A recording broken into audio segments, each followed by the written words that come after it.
Ngayong araw, samahan nyo na naman kami sa ating buhay. Kung ano yung mga pinagbago mula nung lumipat tayo dito.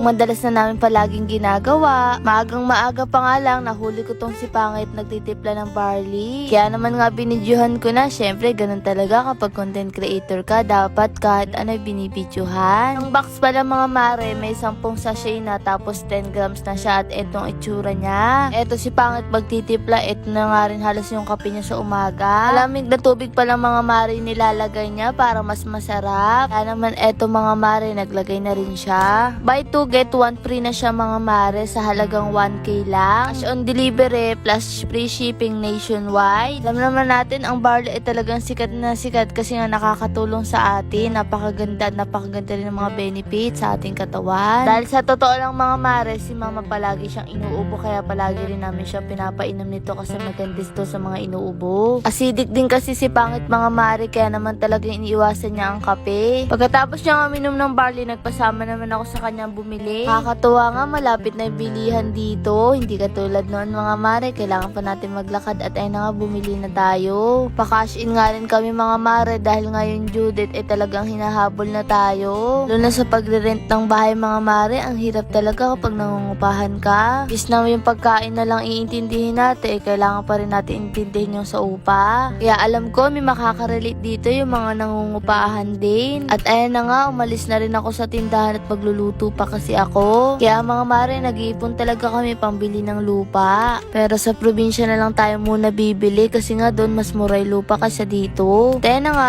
tamang akilat lang tayo mga mare. Eto naman mga mare, nung nakarang araw din. Si tatay nga, nakita ko nag-iimay dito ng malunggay kasi magluluto daw siyang ginataang malunggay na may daing. Kaya na nga, tamang imay lang din si tatay. Yung daing pala na ilalagay natin ay mula sa crispy boneless daing at iba pa. Saktong-sakto nga mga mare, eto sinalang na ni tatay. Masarap din to, lalo na kapag may daing tas ginataan. Ganyan din talaga si tatay kapag may gusto siyang ulam ay talagang siyang nagluluto. At etong araw naman to mga mare, pupunta naman tayo sa bangko kasi nagka-problema may account natin. Maaga pa nga lang umalis na tayo kahit wala pa kaming almusal at bago yung pupunta muna kami dito sa printan. Nga kailangan din natin magpa-print ng mga requirements para malakad natin yung account natin mga mare. At eto nga, nag-aantay na lang din tayo. Habang nag-aantay nga kami, kumukulo na rin ang tiyan ko mga mare. At eto nga, nag-aantay na rin tayo ng jeep. Makay na nga lang din kami mga mare ng tricycle papunta sa bangko na pupuntahan natin kasi nga malayo rin yun. Kaya yan, pagdating ng mga mare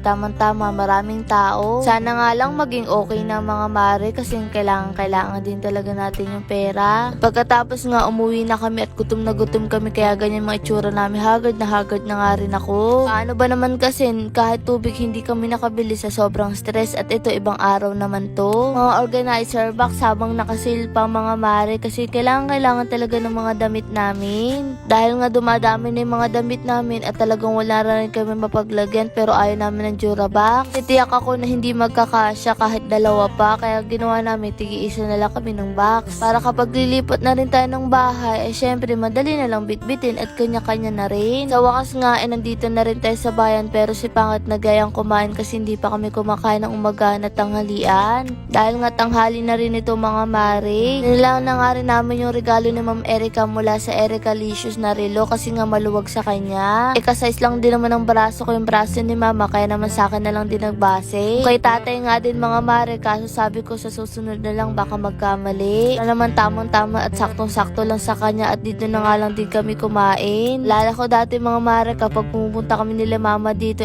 talagang akala namin mahal sa mga ganito kasi hindi talaga namin afford. Kaya kami dati tamang tubig lang o kaya naman buko juice. Hindi kami kumakain sa ganito. Pero ngayon kahit papano afford na natin kapag nagugutom tayo at eto nga binibidyoan pa rin ako ni Pangit kahit gutom na rin talaga siya. Ewan ko ba palagi na lang tayong haggard. Paano ba naman kasi ang init? Ewan ko ba hindi rin ako pinagpala sa hiling mag-ayos ng sarili. Kailan nga ako mas tumatanda nakakalimutan ko na mag-ayos ng sarili ko mga mare. Nung bata-bata ako, Lipton is life at polvo ko pero ngayon wala na at eto nga si Pangit kumakain na. Talaga ang dahilan kung bakit kumain kami dito kasi gutom na rin daw siya. So talaga nalilipasan na rin kami ng kain si Pangit kasi nag-edit at nagre-reply din sa inyo. Ito pala tayo mga mare bibili ng box kasi nga sale dito ngayon. Saktong-sakto na ng mga mare nakasale siya ngayon kaya naman ayan bibili tayo ng 5 tigi-isa kami. Nasa 400 plus din kasi to mga mare kapag hindi nakasale. Ngayon 300 lang kay sakto-sakto. At ayun nga mga mare, pumunta rin kami dito sa brief at bibili si Pangit kasi nga yung brief niya ay parang spaghetti na. At habang namimili nga tayo mga mare, may nakakilala sa atin at maraming salamat po. Tapos nga na mag-picture ay nag-picture din sila. At eto nga nung nakita kong underwear na to ay naisip ko si mama. Nga tuloy ako nagbalik tanaw sa mga palaging linyahan ni mama. Ni Panty to hindi siya makabili, kakaintindi sa amin, which is totoo naman. Naalala ko noon umaabot ng 1 taon yung underwear niya bago siya makabili. Kasi nga iniintindi niya kami at eto nga bumili rin tayo ng ganito. Mahirap din kapag naka-brace. At ayan na nga, nasa pila na tayo mga mare kasi magbabayad na tayo. Dahil nga anong oras na rin ito mga mare at pupunta pa tayo kung saan. Hindi naman kasi kami halos bumili, yung mga kailangan lang talaga at yung mga wala kami. At eto lalong-lalo yung box na to kailangan to at maraming salamat po sa nag-assist sa amin. Shoutout po sa inyong lahat. Kaya naman bago nila ayusin ay check nila kung okay kasi mahirap na kung butas yan mga mahal at ang hirap bumalik. Lalo na malayo rin naman tayo at eto nga 5 nga pala yung mga mare, tigi-isa na lang tayo para kapag may bubuklatin ay hindi na nahalongkat yung ibang damit. Isipan ko na nga rin mag-grocery mga mare kasi ang tagal na rin namin din ang kakapag-grocery. Grabe lang talaga ang mahal na ng bilihin ngayon.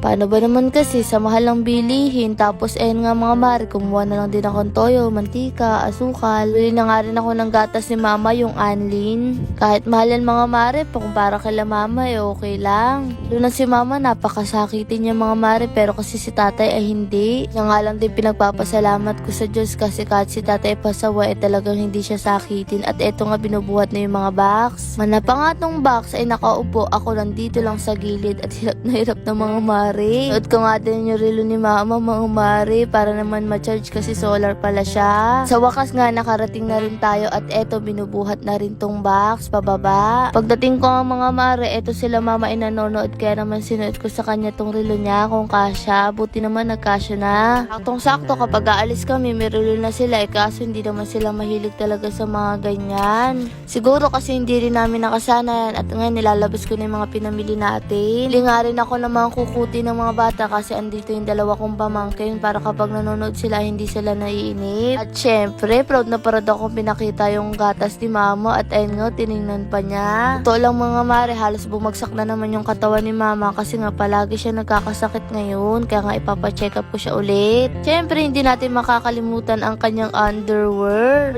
Ribbon pa nga ang kanyang panty. At nga namang oras na ay wala kaya namang wala siya dito sa bidyong ito. Maraming salamat ulit Lord sa araw na ito.